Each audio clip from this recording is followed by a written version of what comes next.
The Nintendo DS is quite the nostalgic little console for a huge number of people. Released in 2004, the handheld went on to be one of Nintendo's best-selling game systems.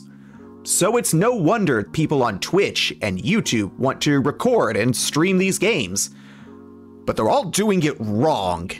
And I have found what is the definitive way to record DS games in a manner that looks good and captures the feeling of playing these games the way they were meant to be played, with a stylus. In this video, we're gonna go over how to set this up, what things you're going to need, and what it's going to look like. Let's get into it. How's it going? Welcome to the Rogue Ren channel, where we talk about free streaming and VTuber software, game emulation, and Linux. Yes, I know that's a bit of a weird combination, but trust me, it works. Now, before we get into this, be sure to hit that like button if you like these sort of videos, smash the subscribe button, and ring the bell to get notifications. Do it, or else they'll come for me. The Nintendo DS. It's hands down one of my favorite consoles of all time. I grew up on handheld gaming, from the Game Boy Color to the Game Boy Advance to this thing and beyond with the 3DS and the Switch and soon to be the Steam Deck, maybe, if my reservation ever happens. I don't know, post Q3 is a nightmare. However, capturing the games on the DS have some issues. For one thing, the DS has two screens. How the hell do you position that? On top of the dual screens, there isn't an HDMI or a USB port that you can just plug a cable into and record from. So how the hell do you record this console? The common consensus is you don't. There are some rigs you can make with cameras to record the screen of the console itself, but it isn't a direct video feed, so it doesn't look the best. Plus, if you touch the screen at all, the video is now covered. The primary way people record this is via emulators, which does work very well for the majority of games. However, what about games that are entirely touch-based, like Pokemon Ranger, or one of my personal favorite games of all time, The World Ends With You? Well, that is where I have come up with a clever solution that I'm honestly shocked no one has brought up before. Now, this will not be completely free, unfortunately. You will need to buy certain devices and hardware, but you might already have the most expensive part in your pocket as we speak. You might even be watching this video on it. That's right, we're gonna use your phone. Specifically, a higher-end Android phone is what you need. You don't need like the newest flagship that just came out. You just need it to not be one of those $20 starter phones from Wally World. I have personally tested this method using a Samsung Galaxy Note 8, a Samsung Galaxy Note 9, a Pixel 3a, which is the smaller one, and a Samsung Galaxy Tab A, and a Meizu MX4, or Meizu. I don't know entirely how you pronounce it. But out of all of those devices, the only one that kinda struggled a bit was the Meizu. Though this could be because it was the only one old enough to be using a micro USB over USB 2.0 rather than a USB Type-C over USB 3.0 or 3.1 or higher. You will, however, need to use a phone or a tablet that still has a headphone jack, as that's going to be the only way to get audio from the game to your PC, because the USB port is going to be taken up for sending the video. There is another thing you'll need. That's going to be some kind of hard tip stylus or a mesh tip stylus. The rubber tip ones might work in a pinch, but they're not going to glide across the screen as well as I'd like personally. But who knows? Maybe you'll like how that feels more. I'm personally going to be using the S Pen that comes with my Galaxy Note 9, or if I was using my tablet, I'd use the $15 or $20 active stylus I got from Walmart like 2 years ago. It's not a super great stylus for drawing or anything, but it's more than enough for a DS game, which was the reason why I got it. Now, the last things you'll need are a USB cable, specifically a 3.0 or higher one. You're gonna need that data transfer speed. A 3.5 millimeter auxiliary cable, which is the cable that you plug into the headphone jack that has the same connector on the other side. And optionally, a 3.5 millimeter to USB-A adapter. I personally use this because USB audio is a little bit easier to use on my Linux setup, but your experience may vary if you're on Windows or Mac. Another optional item is going to be a ground loop isolator in case there's any weird static noise in your audio. I'll have both of the ones I use for the adapter and the ground loop isolator linked below. Man, it would be really nice if I had affiliate links right now. The last thing you're going to need is a free program called Scrippy. That's SCRCPY. It's short for screen copy, and it allows you to mirror an Android screen to your PC over a USB cable.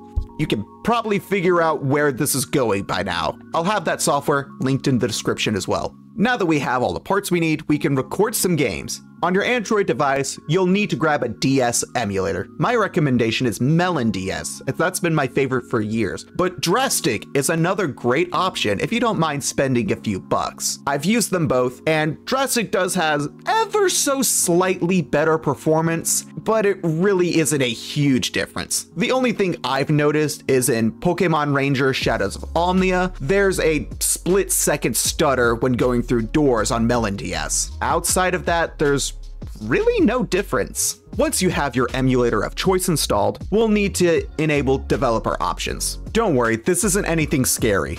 All you need to do is go into your phone's settings, or your tablet if that's what you're using. Scroll down to About Phone, and somewhere in this options, it may be under like hardware information or model information or something like that. You're trying to find your build number, which for my phone running a de-googled ROM is on the very bottom. So you're gonna click that.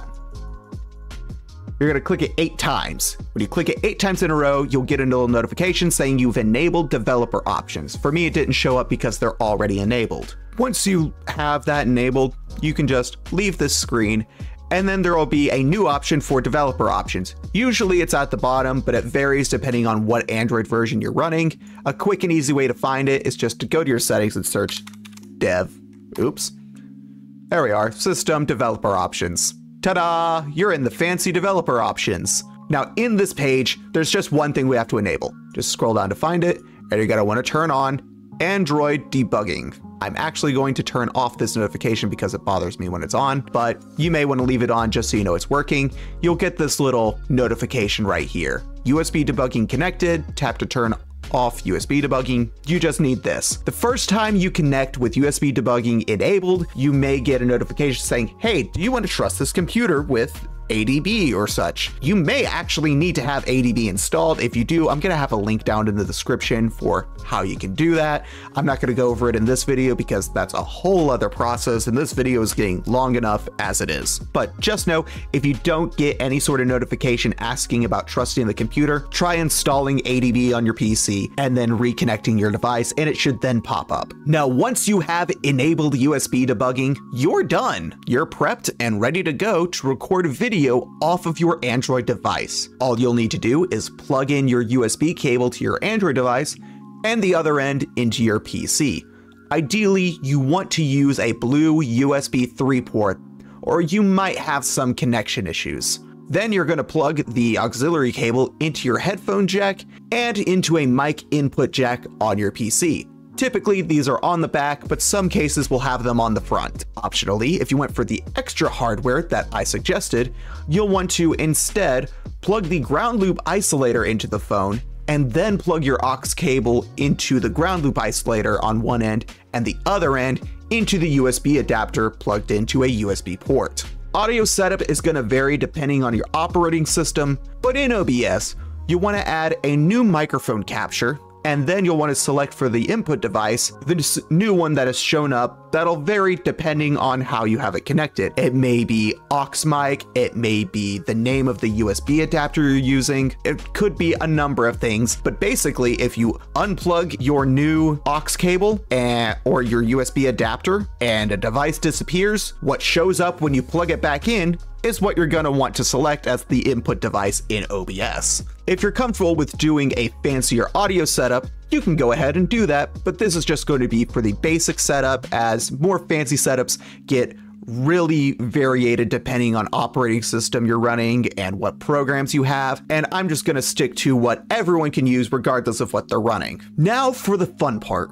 Recording the screen. Download and install Scrippy. Again, you may need to have Android ADB installed, and I'll have that linked below as I mentioned earlier. And if you're on Windows, you'll notice there are two ways to run it. You can run it either via command line, or there's also a desktop icon that you can click on. Now, personally, I'm on Linux, so I only have the option of the command line, but even if I'm on Windows, I still like to run it via the command line, as you get some extra options that the desktop icon doesn't give you, without going into a config file and writing it in, and I'm pretty sure most people don't want to mess with config files. Maybe I'm wrong, let me know in the comments. If you like how it looks just with the stock settings, just click the desktop icon. Make it easy. There is no need to make it more complicated than it already is. However, for my video, I'm going to be opening a terminal and I'm going to run Scrippy with the flag -B20M. This tends to output a little bit higher video quality in my experience, without introducing really any more latency, which is very nice. It means I can just look at the screen sometimes.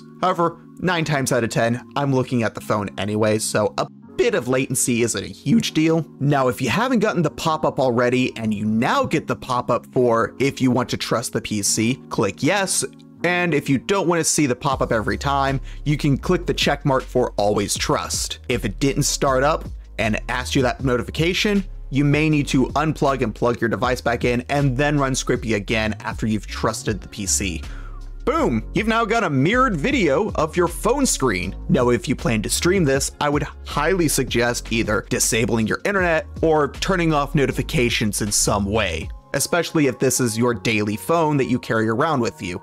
If it's a spare phone that you don't take out of the house, maybe just leave the internet off and be done with it. Now, this window that you see on your screen, where it has your entire phone screen, is going to become both the top and bottom screen windows in OBS. In your emulator, go through your settings and make sure you turn off any sort of overlay or touch controls. It's different for each emulator, and this video is getting very lengthy, so just go through each setting until you see controls or controller layout or something along those lines. The emulators don't have a ton of menus, so it should be fairly trivial to figure it out. If not, search it on YouTube, why not? Once everything is off, you can try to reposition the screens a bit further apart if you can find the setting for it, but you don't have to do this. It just might make your life a little easier in OBS if they aren't directly touching each other. Again, this is not required though. Go back to OBS on your PC and make a window capture source. For the window, you'll want to select your phone screen and then you'll want to duplicate that source. One of these, you're going to crop to show just the top screen. The other one will be cropped to show just the bottom screen. After that, you're done. Load up your touch paste game, grab your stylus,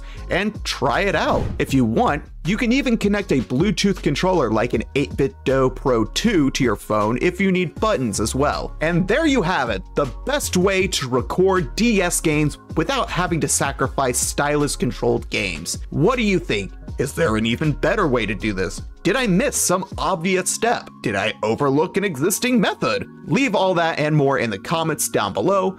Follow me on all the social media stuff, and watch me play games on Linux on Twitch or something. I don't know what you do in your free time. Thanks again for watching. I will see you all next time. Peace out.